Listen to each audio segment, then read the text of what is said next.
ಸ್ನೇಹಿತರೆ, ಈಗ ವಿಶೇಷವಾಗಿ ನಾಳೆ ಏರ್ಪಡ್ತಾ ಇರುವಂಥ ಗುರುಪುಷ್ಯಾಮೃತ ಯೋಗದ ಬಗ್ಗೆ ಪೂರ್ಣ ವಿವರವಾಗಿ ತಿಳಿಸ್ಕೊಡ್ತಾ ಹೋಗ್ತೇನೆ.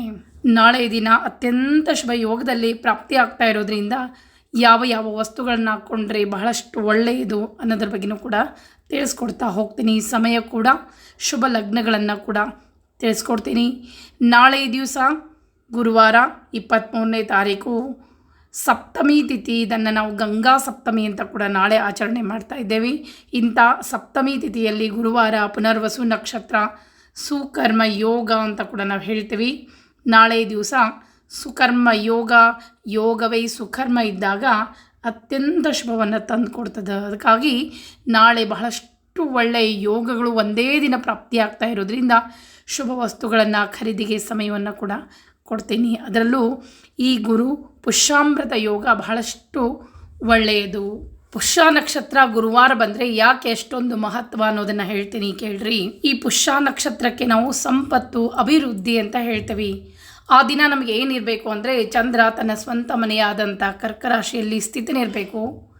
ಆಗ ಆ ದಿನ ಗುರುವಾರ ಇರಬೇಕು, ಆ ಪುಷ್ಯ ನಕ್ಷತ್ರ ಬರಬೇಕು. ಈ ತ್ರಿಕೋನದಲ್ಲಿ ಬಂದಾಗ ಇದನ್ನು ನಾವು ಅತ್ಯಂತ ಶ್ರೇಷ್ಠವಾದದ್ದು ಅಂತ ಹೇಳ್ತೀವಿ. ಜೊತೆಗೆ ಯೋಗ ಕೂಡ ಒಳ್ಳೆಯದಿರಬೇಕು. ನಾಳೆ ದಿವಸ ಚಂದ್ರ ಮಿಥುನ ರಾಶಿಯಿಂದ ಕರ್ಕ ರಾಶಿಯನ್ನು ಪ್ರವೇಶ ಮಾಡ್ತಾ ಇದ್ದಾನೆ. ಗುರುವಾರ ಪುಷ್ಯ ನಕ್ಷತ್ರ, ವಿಶೇಷ ಯೋಗ, ಸುಕರ್ಮ ಯೋಗ ಕೂಡ ಪ್ರಾಪ್ತಿಯಾಗ್ತಾ ಇರೋದ್ರಿಂದ ಸಂಪತ್ತು, ಅಭಿವೃದ್ಧಿಯನ್ನು ತಂದುಕೊಡ್ತದೆ. ಗುರುವಾರಕ್ಕೆ ನಾವು ಸಾಮಾನ್ಯವಾಗಿ ಬೃಹಸ್ಪತಿಯನ್ನು ಕಚೇರಿ ಮತ್ತು ನಮಗೆ ಯಶಸ್ಸು ಸಿಗಬೇಕಂದ್ರೆ ಜೀವನದಲ್ಲಿ ಗುರುವಿನ ಆಶೀರ್ವಾದ ಇರಬೇಕು. ಯಶಸ್ಸು, ಐಶ್ವರ್ಯ, ಗಂಡು ಮಕ್ಕಳು, ಈ ರೀತಿಯಾಗಿ ನಾವು ಗುರುವಿನ ಸ್ಥಾನಮಾನವನ್ನು ಈ ಒಂದು ಜಾತಕದಲ್ಲಿ ನೋಡ್ತೇವೆ. ಗುರು ಎಷ್ಟು ಪ್ರಬಲನಾಗಿರ್ತಾನೋ ಅಷ್ಟು ವ್ಯಕ್ತಿ ತನ್ನ ಐಶ್ವರ್ಯ, ಸಂಪತ್ತು, ಒಳ್ಳೆಯ ಸ್ಥಾನಮಾನವನ್ನು ಹೊಂದಿರ್ತಾನೆ ಅಂಥೇಳಿ. ಅದಕ್ಕಾಗಿ ಈ ಪುಷ್ಯ ನಕ್ಷತ್ರ ಕೂಡ ಸಮೃದ್ಧಿ ಸಂಕೇತ ಅಂಥೇಳಿ ಆ ದಿನ ಏನೇ ಖರೀದಿಯನ್ನು ಮಾಡಿದರೆ, ಗುರುವಾರ ಬಂದಾಗ ನಾವು ಖರೀದಿಯನ್ನು ಮಾಡಿದರೆ ನಮಗೆ ಹೆಚ್ಚಿನ ಯಶಸ್ಸನ್ನು ತಂದು ಕೊಡ್ತದೆ ಅಂಥೇಳಿ ಗುರುವಾರ ಪುಷ್ಯ ನಕ್ಷತ್ರ ಬಂದಾಗ ವಸ್ತುಗಳನ್ನು, ಅದರಲ್ಲೂ ಬಂಗಾರ ಖರೀದಿ ಮಾಡಿದರೆ ಯಶಸ್ಸು ಕೊಡ್ತದೆ ಅಂತ ಹೇಳ್ತೇವೆ. ಅಷ್ಟೇ ಅಲ್ಲ, ಪುಷ್ಯ ನಕ್ಷತ್ರಕ್ಕೆ ಅಧಿಪತಿ ಶನಿದೇವರು ಅಂತ ಹೇಳ್ತೇವೆ. ಶನಿದೇವರು ಯಾವಾಗಲೂ ಧರ್ಮದ ಸೂಚಕ ಅಂತಲೇ ಹೇಳ್ತೇವೆ. ಇನ್ನು ಗುರು ಅತ್ಯಂತ ಶ್ರೇಷ್ಠ ಗ್ರಹ. ಈ ಇಬ್ಬರೂ ಕೂಡ ಬಲಿಷ್ಠರು ಈ ಜಾತಕದಲ್ಲಿ. ಅಂದರೆ ಸಾಮಾನ್ಯವಾಗಿ ಜ್ಯೋತಿಷದಲ್ಲಿ ನೋಡಬೇಕಾದ್ರೆ ಇಬ್ಬರು ಸಮಾನ ಗ್ರಹಗಳು ಅಂತ ಹೇಳ್ತೀವಿ. ಸಮಾನವಾದ ಬಲವನ್ನು ಹೊಂದಿರ್ತಾರೆ. ಇಬ್ಬರ ಗ್ರಹಗಳ ಏನು ಒಂದು ಕಡೆ ಕೂಡಿದಾಗ ಅಲ್ಲಿ ವಿಶೇಷ ಯೋಗವೇ ಈ ಒಂದು ಗುರುಪುಷ್ಯಾಮೃತ ಯೋಗ, ಬಲಿಷ್ಠ ಯೋಗ ಪ್ರಾಪ್ತಿಯಾಗ್ತದೆ. ಅಷ್ಟೇ ಅಲ್ಲ, ಆ ದಿನ ಚಂದ್ರ ಕೂಡ ತನ್ನ ಸ್ವಂತ ಮನೆಯಾದಂಥ ಕರ್ಕ ರಾಶಿಯಲ್ಲಿ ಸ್ಥಿತಿನಿರಬೇಕು. ಈ ರೀತಿ ಇದ್ದಾಗ ಅತ್ಯಂತ ಬಲಿಷ್ಠವಾದ ಯೋಗ ಅಂತ ಶುಭ ಯೋಗ ಅಂತ ಹೇಳ್ತೇವೆ. ಈ ಯೋಗದಲ್ಲಿ ಕೇವಲ ವಸ್ತುಗಳನ್ನು ಖರೀದಿ ಮಾಡಿದರೆ ಮಾತ್ರ ಅಲ್ಲ, ಮಕ್ಕಳ ವಿದ್ಯಾಭಿವೃದ್ಧಿಗೆ ಕೂಡ ಒಂದು ತಿಂಗಳ ಪರ್ಯಂತ ಒಂದು ಮಂಡಲ ಅಂತ ಹೇಳ್ತೇವೆ. ಅಂದರೆ ಈ ಪುಷ್ಯ ನಕ್ಷತ್ರದಿಂದ ಮುಂದಿನ ಪುಷ್ಯ ನಕ್ಷತ್ರ ಯಾವ ದಿನ ಬರ್ತದೆ ಅಂತೇಳಿ ಕೊನೆಗೆ ಹೇಳ್ತೀನಿ. ಅಲ್ಲಿವರೆಗೂ ಒಂದು ಮಂಡಲ ಅಂತ ಹೇಳ್ತೀವಿ. ಆ ಮಂಡಲದಲ್ಲಿ ಮಕ್ಕಳು ಅಭ್ಯಾಸಕ್ಕಾಗಿ ಒಂದು ವೃತವನ್ನು ಆಚರಣೆಯನ್ನು ಮಾಡಿದರೆ ನಾನು ಹೇಳ್ಕೊಡ್ತೀನಿ ಏನಂತ. ಆಗ ಮಕ್ಕಳಿಗೆ ಜ್ಞಾನ ಅಭಿವೃದ್ಧಿ ಆಗ್ತದೆ ಅಂತ ಕೂಡ ಹೇಳ್ತೇವೆ. ಇನ್ನೂ ಕೆಲವು ವೃತಗಳ ಅದನ್ನು ಮುಂದಿನ ವಿಡಿಯೋದಲ್ಲಿ ಹೇಳ್ಕೊಡ್ತೇನಂತ. ಈಗ ನಾಳೆ ದಿವಸ ಯಾವ ಸಮಯದಲ್ಲಿ ಯಾವ ಯಾವ ವಸ್ತುಗಳನ್ನು ಹಾಕ್ಕೊಂಡ್ರೆ ನಿಮಗೆ ಅತ್ಯಂತ ಶುಭ, ಅದರಲ್ಲೂ ಚಿನ್ನವನ್ನು ಹಾಕ್ಕೊಳ್ಳಿಕ್ಕೆ ನಾಳೆ ದಿವಸ ಅತ್ಯಂತ ಶುಭ ಅಂತಲೇ ಹೇಳ್ತೀನಿ. ವಾಹನ ಖರೀದಿ ಆಗಿರ್ಬೋದು, ವಸ್ತ್ರಗಳ ಖರೀದಿ ಆಗಿರ್ಬೋದು, ದೇವತಾ ವಿಗ್ರಹಗಳನ್ನು ಖರೀದಿ ಆಗಿರ್ಬೋದು, ನಿಮಗೆ ಬೇಕಾಗಿರುವಂಥ ಶುಭ ವಸ್ತುಗಳು, ಅರಿಶಿನ, ಕುಂಕುಮ ಎಲ್ಲವೂ ಕೂಡ ನಾಳೆ ದಿನ ಅತ್ಯಂತ ಶುಭವನ್ನು ತಂದುಕೊಡುವಂಥದ್ದು. ಮನೆಗೆ ಬೇಕಾಗಿರುವಂಥ ಒಲೆಯನ್ನು ಎಷ್ಟೋ ಜನ ಕೇಳ್ತೀರಿ, ಒಲೆಯನ್ನು ಯಾವ ದಿನ ಕೊಂಡ್ಕೊಳ್ಬೇಕು? ನಾಳೆ ದಿವಸ ಕೊಂಡ್ಕೊಳ್ರಿ, ಬಹಳಷ್ಟು ಒಳ್ಳೆಯದು. ಒಲೆ ಹಾಕಿಸ್ಕೊಳ್ಲಿಕ್ಕಾಗಿರ್ಬೋದು. ಈ ರೀತಿಯಾಗಿ ನಾಳೆ ದಿವಸ ಏನೇ ಶುಭ ಕಾರ್ಯವನ್ನು ಮಾಡಲಿಕ್ಕೂ ಕೂಡ ಒಳ್ಳೆಯದು. ಆದರೆ ಮದುವೆಗೆ ಸಂಬಂಧಪಟ್ಟಂಥ ಯಾವುದೇ ಕಾರ್ಯವನ್ನು ನಾಳೆ ದಿವಸ ಮಾಡಬಾರ್ದು ಅಂತ ಹೇಳ್ತೇವೆ. ಅಮೃತ ಸಿದ್ಧಿ ಯೋಗ ಮದುವೆಗೆ ಸಂಬಂಧಪಟ್ಟಂಥ ಯಾವುದೇ ಕಾರ್ಯ ಮಾಡಲಿಕ್ಕೆ ಬರುವುದಿಲ್ಲ ಅಂಥೇಳಿ ಆ ದಿನ ಅದಕ್ಕಾಗಿ ಈ ಮದುವೆಗೆ ಜವಳಿ ಖರೀದಿ ಆಗಿರ್ಬೋದು, ಈ ರೀತಿ ಮಂಗಳಸೂತ್ರ ಖರೀದಿ ಆಗಿರ್ಬೋದು ಮಾಡಬಾರ್ದು.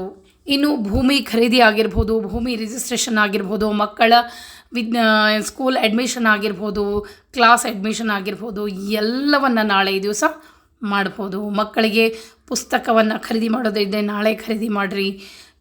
ವಸ್ತ್ರಗಳನ್ನು ಮಕ್ಕಳ ವಿದ್ಯಾಭ್ಯಾಸಕ್ಕೆ ಏನು ಸ್ಕೂಲ್ ಯೂನಿಫಾರ್ಮ್ ಆಗಿರ್ಬೋದು, ಪಾಠಿ ಪುಸ್ತಕನ್ನಾಗಿರ್ಬೋದು, ಅಥವಾ ಮಕ್ಕಳಿಗೆ ಅಕ್ಷರಾಭ್ಯಾಸ ಕೂಡ ನಾಳೆ ದಿವಸ ಒಳ್ಳೆಯದು.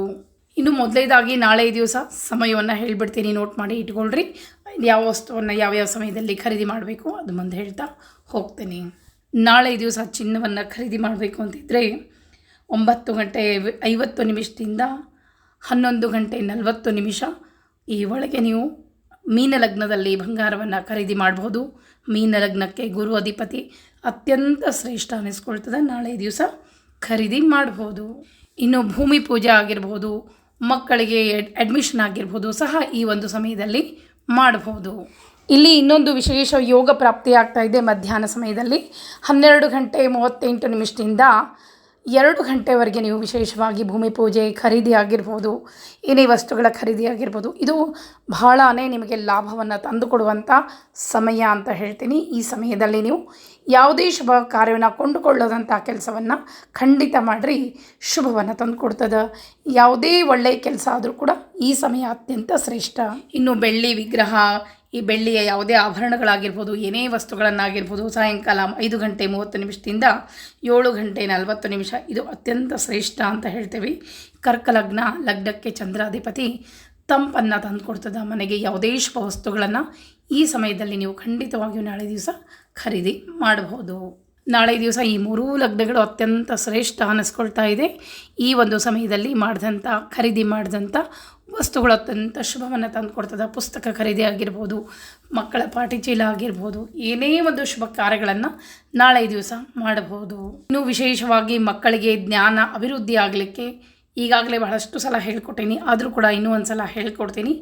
ನಾಳೆ ದಿವಸ ಬೆಳಗ್ಗೆ ಬ್ರಾಹ್ಮಿ ಮುಹೂರ್ತದಲ್ಲಿ, ನಿತ್ಯ ಬ್ರಾಹ್ಮಿ ಮುಹೂರ್ತದಲ್ಲಿ ದೇವರ ಮುಂದೆ ಒಂದು ತುಪ್ಪದ ದೀಪವನ್ನು ಹಚ್ಚಿಟ್ಕೊಂಡು ಒಂದು ಶ್ಲೋಕವನ್ನು ಹೇಳಬೇಕು. ಆ ಶ್ಲೋಕ ಹೇಳ್ತೇನೆ. ಸರಳದ ನಾನು ಹೇಳ್ಕೊಡ್ತಿದ್ದೆ, ನನ್ನ ಧ್ವನಿ ಯಾಕೋ ಅಷ್ಟೊಂದು ಸರಿ ಅನ್ನಿಸ್ಬಲ್ತು, ಅದಕ್ಕಾಗಿ 2 ಲೈನ್ ಹೇಳ್ತೀನಿ. ಜ್ಞಾನಪ್ರದಾಯ ಜ್ಞಾನಗಮ್ಯಾಯ ಜ್ಞಾನ ತತ್ಪರ ಪೂಜಿತಾಯ ಜ್ಞಾನವೇದ್ಯಾಯ ಜ್ಞಾತಿಹೀನಾಯ ಜ್ಞೇಯಮೂರ್ತಿ ಸ್ವರೂಪದ್ರತೆ. ಇನ್ನು 2 ಲೈನ್ ಅದ, 4 ಅಥವಾ 5 ಲೈನ್ ಅದ, ಅದನ್ನು 11 ಸಾರಿ ಹೇಳಿಸ್ರಿ ಮಕ್ಕಳ ಹತ್ರ. ಮಕ್ಕಳು ಬಹಳಷ್ಟು ಸಣ್ಣವರಿದ್ದರೆ ತಂದೆ ತಾಯಿ ಹೇಳ್ಬೋದು. ಬೆಳಗ್ಗೆ ಸಂಕಲ್ಪ ಮಾಡಿ 11 ಸಾರಿ ಹೇಳ್ತೀನಿ ಅಂತ ಹೇಳಿ ಬೆಳಗ್ಗೆ 11 ಸಾರಿ ಹೇಳಬೇಕು.